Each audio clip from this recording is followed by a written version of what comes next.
আমাদের দেশে আমাদের অধিকাংশ বক্তা আলেম খতিব সাহেবরা নীলনদ বলেন, বলতে বলতে বলতে বলতে এই ভুল কথাটা এটা খুব ছড়ায় গেছে, যদিও কথাটা কোরআন বিরোধী কথা। এটা শুধু ইতিহাসের বিভ্রাট নয়, এটা কোরআনের উল্টা। কারণ কোরআন মাজিদ আল্লাহ তাআলা এই প্রসঙ্গে যত আলোচনা করেছেন সব জায়গায় তিনি বলেছেন বাহার, ওয়াইদ ফারাকনা বিকুমুল বাহার, আমি তোমাদের জন্য সমুদ্রকে বিদীর্ণ করে রাস্তা বানাইছি। মূসা আলাইহিস সালামকে আমি বলেছি আনিদ্রিব বিআসাকাল বাহার, ও মূসা হাতের লাঠি দিয়া সমুদ্রে আঘাত।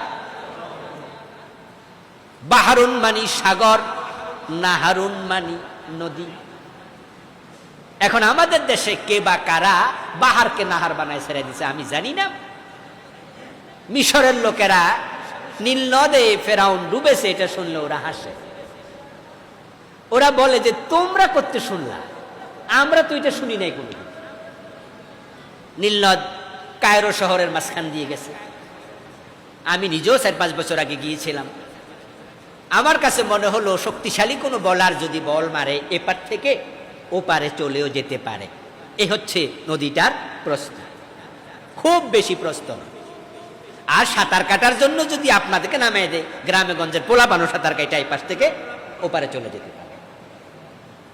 তো ফেরাউনের সাথে সৈন্য ছিল, ঐতিহাসিকরা বিভিন্ন রকম বলছে, 12 লাখের কথাও কেউ বলছে। তো 1,50,000 পরিমাণ যদি থাকে তাহলে তো নীল নদে সবাই নামতেও পারবো না। এটা তো এত এত বড় না। আর নদীতে নাইমা ডুববো কেমন? এটা তো ছোট।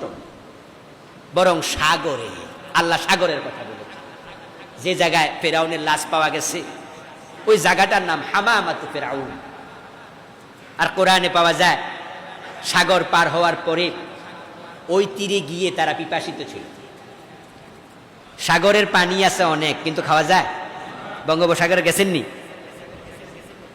চট্টগ্রাম যান নাই? কক্সবাজারে পানি খাওয়া যাবে? পানির অভাব নাই, কিন্তু লবণাক্ত। সাগরের পানি লবণাক্তই হয়। এটা আল্লাহ তাআলার কুদরত। যদি সাগরের পানি লবণাক্ত না হতো তাহলে সাগরের পানিগুলো মানুষের বর্জ্যে ময়লায় পচে যেত। এই জন্য আল্লাহ তাআলা সাগরের পানিকে লবণাক্ত করে বানাইছে। যত ময়লা হোক, কোটি কোটি গ্রাম ময়লা ঢেলে দেবেন, ওই লবণাক্ত পানি সবটাকে খেয়ে ফেলবে। সুবহানাল্লাহ, পানিটা নষ্ট হবে না। তো যে জায়গায় পাওয়া গেল ওই জায়গায় হামামাতু ফেরাউন, সেখানে আমি গিয়েছিলাম। তারপরে তারা পিপাসিত হয়ে নদীর ওই পারে উঠেই, সাগরের ওই পারে উঠেই তারা হযরত মূসাকে বলল, মূসা পানি লাগবে, পানি খাবো, আমরা তো পিপাসা।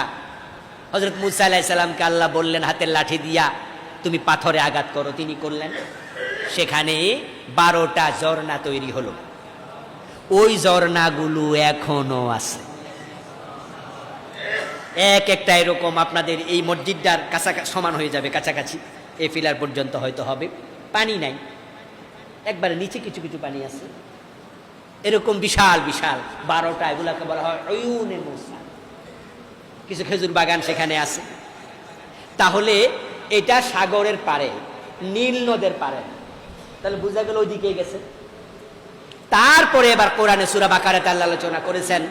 ওখানে যাওয়ার পরে আল্লাহ তাআলা বলেছেন বনি ইসরাইলকে তোমরা ফিলিস্তিনে চলে যাও, ফিলিস্তিন দখল করো। সেখানে জাবাবেরা সম্প্রদায় আছে যারা আল্লাহর সাথে শিরিক করছে, ওদেরকে হটাইয়া দিয়া ওখানে তোমরা যাও। এটা পবিত্র ভূমি, আল আরদ আল মুকাদ্দাসা। বনি ইসরাইলের একদল লোক বলল আমরা যাব না। মূসা আলাইহিস সালামকে বলল ইযহাব আনতা ওয়া রাব্বুকা ফাকাতিলা ইন্না হাহুনা লাকাঈদুন, হাহুনা কাঈদুন, যে আমরা এখানে বসে থাকলাম, তুমি আর তোমার খোদা যাও। নাউজুবিল্লাহ। কিছু লোক রাজি হলো, তারা গেল। আল্লাহ ফিলিস্তিন মূসা আলাইহিস সালামের হাতে তুলে দিলেন। যুদ্ধ করা লাগেনি, কাহিনী অনেক লম্বা, সেদিকে গেলাম না। কিন্তু কিছু লোক যায়নি, না যাওয়ার কারণে 40 বছর আল্লাহ বিভ্রান্ত করে রেখেছে একটা মাঠের মাঝে, পাগলের মতো শুধু ঘুরছে, কিন্তু মাঠ পার হতে পারেনি। ওটাকে বলা হয় মাকামে তিহ। ওটা হলো ওই মূসার সাথে বিশাল মাঠ, এর পাশ দিয়ে রাস্তা, ওটা চলে গেছে তুরে সাইনাই। সেখানেও আমি গিয়েছিলাম, যেখানে তাওরাত নাযিল হয়েছে। তাহলে সবগুলো ঐতিহাসিক দলিল প্রমাণ করে যে মুসা আলাইহিস সালাম পার হয়েছিলেন বাহারে আহমার, নীল নদ নয়। তাহলে আজ থেকে আমরা কোরআনের সাথে সাংঘর্ষিক ইতিহাসটা বর্জন করলাম, আমরা কোরআনেরটা গ্রহণ করলাম যে আল্লাহ তাআলা এই দিনে ফেরাউনকে ডুবিয়েছিলেন কোথায়? সমুদ্রে, লোহিত সাগরে। আমার বন্ধু যেটা বলছিলাম, একটা প্রশ্ন করি বলছিলাম, প্রশ্নটা হলো লোহিত সাগরের তীরে যাইয়া ফেরাউন যখন দাঁড়ালো, সে সাগরের মাঝে 12টা রাস্তা দেখতে পেল। ওই রাস্তায় ডুবার আগে, ঢোকার আগে, ডুবে মরার আগে 1 সেকেন্ড আগেও কি বুঝছে আজকে শেষ দিন? যদি বুঝতো ডুবতো। তাহলে আল্লাহ যে বলে জালেমদেরকে আমি ছাড় দেই, ছেড়ে দেই না, আর আপনারা বলবেন জালেমরা তো ভালো আছে, কিন্তু আমরা কোরআন থেকে যেটা জানি সেটা হলো আল্লাহ যখন ধরবে কাউকে ছাড়বে না, কিন্তু ধরা পড়ার 1 সেকেন্ড আগে ও টের পায় না।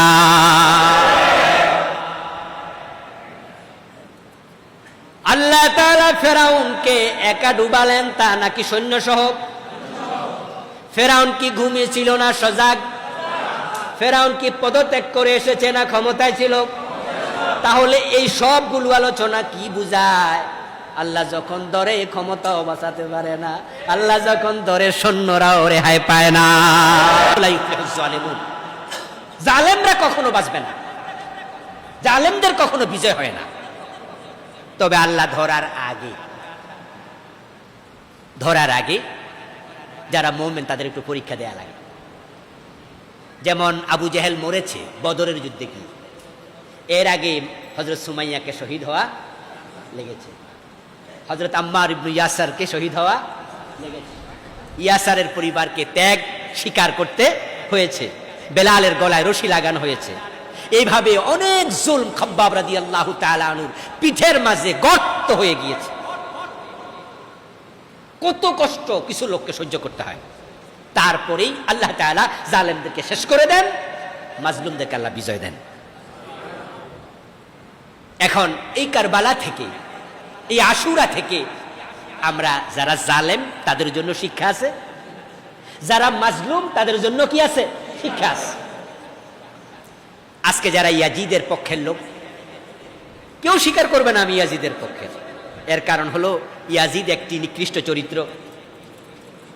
এখন কেউ ইয়াজিদ ছেলের নামও রাখতে রাজি হয় না।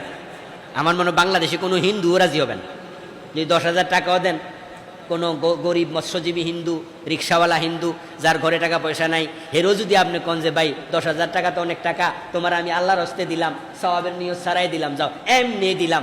কেন দিলেন? ছেলের নাম ইয়াজিদ রাখো, হেও রাজি হইল। হে কব আমার টাকা লাগবো না। এই জন্য কেউ ইয়াজিদ স্বীকার করবে না। কিন্তু বলুন তো, ইয়াজিদের চরিত্র পাওয়া যায় এমন লোক বাংলাদেশে আছে না নাই? যারা হোসাইনদেরকে জবাই করছে। ইমাম হুসাইন রাদিয়াল্লাহু তাআলা আনহু যেদিন শহীদ হলো 9 তারিখ, 10 তারিখ শহীদ হলো, 9 তারিখেও আসরের নামাজ, মাগরিবের নামাজ, ইশার নামাজ উনার পিছনে ইমামতিতে করছে। প্রথমে 1000 সৈন্য নিয়ে হুর এসেছিল, তারপরে আসলো সাদ, আরো 4000 নিয়ে মোট 5000 সৈন্য নিয়ে উনাকে অ্যাটাক করলো। এই সৈন্যরা উনার পিছনে নামাজ পড়ছে। মাগরিবের ইমামতি উনি করছে, এশার ইমামতি উনি করছে, আসরের ইমামতি উনি করছে। এবং সাদ যখন এসে বলছিল, সে আমর বিন সাদ ইবনে সাদ যখন এসে বলছিল যে আমরা আপনাকে আর সময় দিতে চাই না, আপনি সিদ্ধান্ত জানাই দেন, আপনি কি ইয়াজিদের নেতৃত্ব মেনে নিয়েছেন? ইয়েস অর নট একটা বলে দেন, আর সময় দিতে চাই না। যদি নট বলেন তাহলে আমরা আপনার উপরে শক্তি প্রয়োগ করব। ইমাম হুসাইন রাদিয়াল্লাহু তাআলা তখন বলেছিলেন, তাহলে আমাকে আজকে রাতটা সময় দাও, আমি আমার চূড়ান্ত কথা জানাই দিলাম, কিন্তু শক্তি প্রয়োগটা আজকে করিও না, আমি তাকে বায়াত নেব না, তবে আজকে রাতটা সময় দাও, আমি একটু আল্লাহকে ডাকতে চাই। ইমাম হুসাইনের কথা শুনে আমর বিন সাদ বলল, কি আর আল্লাহকে ডাকবেন? এটা মানা করতে পারি? মানে আল্লাহর ভালোবাসার কোন যে আছে বুঝাচ্ছে। ইমামতির সময় ইমাম হুসাইনকে সামনে দিয়ে বলে, আপনি থাকতে আমাদের কারো ইমামতি সাজে, আপনি ইমাম হন, কারণটা কি? আমার বন্ধু, ইমাম হুসাইন রাদিয়াল্লাহু তাআলা আনহুকে এসে যখন সৈন্যরা কেউ কেউ গালি দিয়েছে, ইমাম হুসাইন রাদিয়াল্লাহু তাআলা আনহু তাদের গালির জবাবে দুটা কথা ফিরে বললেন। একজনকে বললেন, ও বেটা, তোর মাকে আমি চিনি, তুই আজকে আমাকে গালি দেস? তোর মা এই চরিত্রের নারী, মক্কার কে না জানে, তুই তো তার সন্তান। তখন ওই লোকটা জবাবে বলছিল, আপনার মা যদি ফাতেমা না হতো তাহলে এই গালিটা আমি আপনাকে ফিরাইয়া দিতাম। কথাটা কিন্তু বুঝলেন? মানে আপনি আমার মারে গালি দিলেন, তো আমার মায়ের চরিত্র নিয়ে কথা বলছে, আর গালি না, মানে চরিত্র নিয়ে কথা বলছে। এবং ওর মা যে চরিত্রহীন ছিল এটা আরবের লোকেরা, আপনারা আমি এটা বলবো না, কারণ আপনি তো ফাতেমা, তাহলে ফাতেমার প্রতি কি আছে? রাসূলের মেয়ে ফাতেমারে গালি কেমনে দেয়, ফিরে কেমনে দেয়? না হয় কিন্তু কইতাম। এই শ্রদ্ধা, এই ভালোবাসা, কিন্তু জবাই করতে গিয়া সামান্য পিছনে দেয়। তো আজকেও নামাজ পড়ে, রোজা রাখে, হজ করে, যাকাত দেয়। ইমাম হুসাইনের মতোই বলে হুজুররা ভালো মানুষ, কিন্তু যেই মাত্র দেখে ইসলাম ওয়ালাদেরকে, তখন ক্ষমতার ধান্দে তাদের চরিত্র ইয়াজিদের মতো হয়ে যায়। তখন আপনি যাকে মারবেন, আমার নামে বাংলাদেশে কোনো মামলা নাই, কিন্তু আমার কোনো ওয়াজ যদি একটু লেগে যায়, কালকে অ্যারেস্ট করলে পরের দিন মামলা কি 1-2টা, 1 ডজন দেরি হবে না। এরপরে এবার বলুন তো, আমার বিরুদ্ধে সাক্ষী দেওয়ার যদি লোক খোঁজে, লোক পাওয়া যাবে না? সাক্ষী দেওয়ার জন্য লাইনে খারে যাবে। কিন্তু কানে কানে জিজ্ঞাসা যদি করা হয়, আবুল কালাম আজাদ সাহেব তো আমাদের সাভারে এত বছর ছিল, কোনো দোকানে বাকি খাইয়া টাকা দেয় না, আমরা তো শুনিনি। এই 14-15 বছরে জালেশ্বর এলাকায় ছিল, কারো থেকে টাকা হাওলাত নিয়ে মাইরা দিছে, এটাও তো কোনোদিন শুনিনি। আচ্ছা, ওনার ব্যাপারে তো কোনো খারাপ কথা শুনি নাই, ধরলা কেন? বুঝতেন না, অন্য কাজ আছে। ইমাম হুসাইনের ব্যাপারে ইয়াজিদদের কোনো অভিযোগ নাই, উনি ভালো মানুষ, কোনো সন্দেহ নাই। ফাতেমার ছেলে, কোনো সন্দেহ নাই। হযরত মুহাম্মদ সাল্লাল্লাহু আলাইহি সাল্লামের কলিজার টুকরা নাতি, সন্দেহ নাই। কিন্তু ঝামেলা হয়েছে ক্ষমতার দ্বন্দ্ব। এই দ্বন্দ্বে এসে আপনি কি ইয়াজিদ নাকি আপনি হুসাইন, এ প্রশ্ন রাখলাম। যারা মদের পক্ষে, 90% মুসলমানের দেশে, এখন তো 90 না, 1% আরো বাড়ছে না? কয়দিন আগে তো বাড়ছে জানেননি, 91% পার হয়েছে।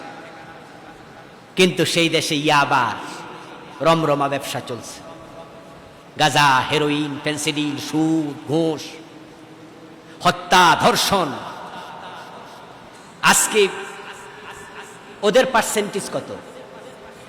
আমরা 91 হইলে বাকিরা সবাই মিলে নয়।